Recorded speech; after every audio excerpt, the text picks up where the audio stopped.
السلام علیکم ورحمۃ اللہ وبرکاتہ۔ روحانیت کا مطلب کیا ہے، اس کا مقصد کیا ہے، روحانیت نہ ہو تو کیا ہوتا ہے، اور اگر روحانیت ہو تو پھر کیا ہوتا ہے؟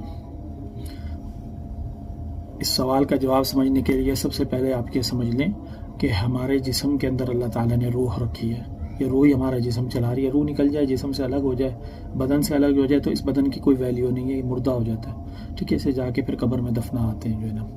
اصل چیز جو ہے وہ اس روح کی ویلیو ہے، روح ہے، اور جتنا بھی اللہ تعالیٰ نے حساب کتاب کا کام لینا ہے وہ اس روح سے لینا ہے جو ہے نا، اور یہ روح ہی جو ہے وہ سارا معاملہ اس کے ساتھ ہوگا۔